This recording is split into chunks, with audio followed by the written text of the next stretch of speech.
पड़ेंगे।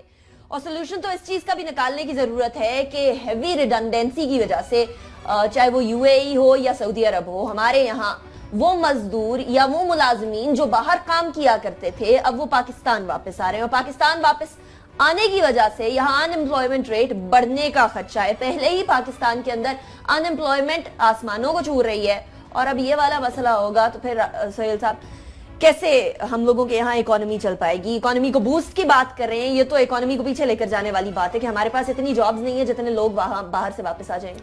निका, हमारे यहाँ जो तरसीलात ज़र के जरिए से ही हमारे ज़र मुबादला के जो ज़खायर हैं सबसे बड़ा निसार तरसीलात ज़र पर होता है, और उसके वो तरसीलात ज़र बैरून मुल्क मुकीम पाकिस्तानी वो लेबर क्लास हो या ज़्यादातर labour class specially middle east के अंदर है, सऊदी अरब है, वहाँ से हमें भिजवाते हैं और उससे हमारे ज़र मुबादला के ज़खायर को हम मेंटेन करते हैं, बढ़ाते हैं।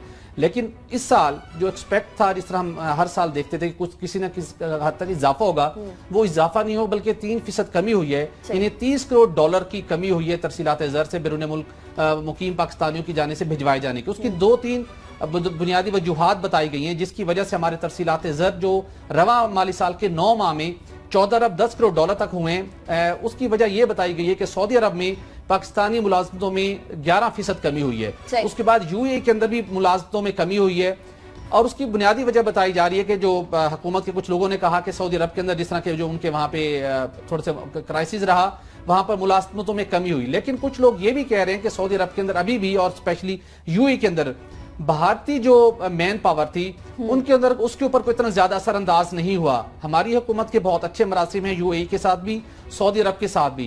यकीनन वहां पे थोड़ा सा इकोनॉमिक रिसेशन आया सऊदी अरब के अंदर, लेकिन पाकिस्तानी वहां बुरी तरह से मुतासिर हुए हैं। हुकूमत को उसको फोकस करना चाहिए, जो जिस वजह से हमारी वहां मुलाजमतें कम हो रही हैं, मजदूर वापस आ रहे हैं, उनको वहां किसी न किसी तरीके से उनके लिए नए मौके तलाश होने चाहिए। स्पेशल कतर में जहां पर बहुत बड़े पैमाने के ऊपर एक्टिविटी हो रही है वर्ल्ड कप फुटबॉल के वर्ल्ड कप के हवाले से, वहां पे वर्क फोर्स का बहुत बड़े मौके मौजूद हैं, वहां उस मार्केट को गेन करना चाहिए अगर वहां से पाबंदी खत्म हो जाए तो। लेकिन उसके साथ साथ ये भी एक बुनियादी वजह एक सामने आ रही है जो कुछ एफबीआर के जराये ने हमें बताया कि इन लीगल चैनल से पाकिस्तान रकूम भिजवाए जाने के ट्रेंड में भी इजाफा हुआ है, जिसकी वजह से तरसीलात ज़र कमी हुई। यानी हुंडी के जरिए अगर रकम आती है तो वो रकम डॉलर है या जो अगर गैर मुल्की करेंसी वो वहीं पे रह जाती है, यहां पर पाकिस्तानी करेंसी में लोगों को पैसा मिल जाता है। जब से स्पेशली ये कहा जा रहा है कि पनामा का केस सामने आया है, जब से ये चीज डिस्क्लोज हुई है कि हमारे हुक्मरान, हमारी अशराफिया किस तरीके से बैरून मुल्क पैसे लेके जाते हैं, तो लोगों के अंदर भी एक ये ट्रेंड पैदा हुआ है कि वो लीगल चैनल के जरिए इतने हायर टैक्स अदा करके क्यों पाकिस्तान रकम भिजवाएं।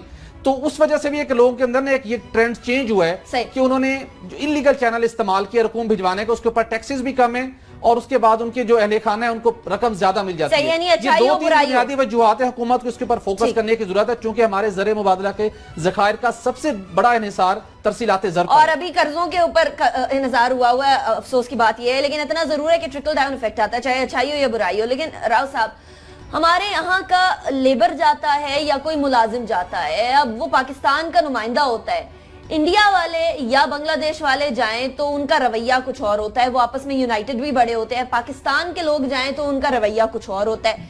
ये भी क्या वजह हो सकती है? और हुकूमत की गैर संजीदगी, जब सऊदी अरब वाला मसला आया था तो वजीर साहब ने जाना था उधर, वहां के लोगों को, मुतासिरीन को देखना था, उनको वापस लेकर आना था, लेकिन ऐसा कुछ हो नहीं पाया था। आपको लगता है हुकूमत इतनी संजीदा ही नहीं है इस मसले के ऊपर? बिल्कुल, हुकूमत को बहुत सीरियसली इस मामले को लेना चाहिए। मुझे याद है मुशर्रफ के दौर में अब्दुस्तार लालेगा थे ओवरसीज के मिनिस्टर, उस वक्त एक बहुत बड़ी अपॉर्चुनिटी हमारे पास आई थी जिसमें मेल और फीमेल नर्सेज और जो स्किल्ड लेबर थी उसको भेजा जाना था। प्रॉब्लम उस वक्त यही आया कि हमारे पास स्किल्ड लेबर नहीं थी। यही इशू हमें आ रहा है कि जो लोग हमारे गए हुए काम कर रहे हैं वो स्किल्ड लेबर की कैटेगरी में बहुत कम लोग हैं। अब दुनिया में चेंज हो रही है, सारी टेक्नोलॉजी की चेंज होने के साथ साथ सारी चीज़ों में एक मॉडर्न इक्विपमेंट और मॉडर्न चीज़ें उसमें यूज़ हो रही हैं, तो उस हवाले से ट्रेन होना प्रॉपरली एक तो लेबर का बहुत ज़रूरी है, क्योंकि हमारे यहाँ मोस्टली लेबर क्लास जो है वो बाहर जाके काम करती है। मेजॉरिटी ऑफ देम, अगरचे पढ़े लिखे लोग भी करते हैं, लेकिन उनका कोई इतना इशू नहीं है। जो ये पर्टिकुलर जिसकी हम बात कर रहे हैं, ये वो क्लास है जो स्किल होना जिसका बहुत इंपॉर्टेंट है, और दुनिया भर में ये अब रिक्वायरमेंट बढ़ रही है। दुनिया के मुल्कों में इस किस्म की स्किल लेबर की, इंडोनेशिया, मलेशिया में अभी भी बहुत डिमांड है इन चीजों की। एक तो हमने इस पे काम नहीं किया, दूसरा हमारी 65% हमारा नौजवान तबका है। ठीक। उनकी जो प्रॉपर उनको केटर करना, मियाँ साहब तो नारा यही लगा के आए थे नौजवानों को कर्जे देंगे और उनको बिजनेस देंगे, उनकी रोजगार का इंतजाम करेंगे, तो उसका कुछ नहीं किया गया।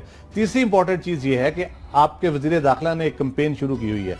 यहाँ से तो इलीगल लोगों को निकाल नहीं रहे, बाहर वालों को कह रहे हैं जो हमारे इलीगल है फौरन वापस उनको भेजे, धड़ाधड़ वापस भेजे।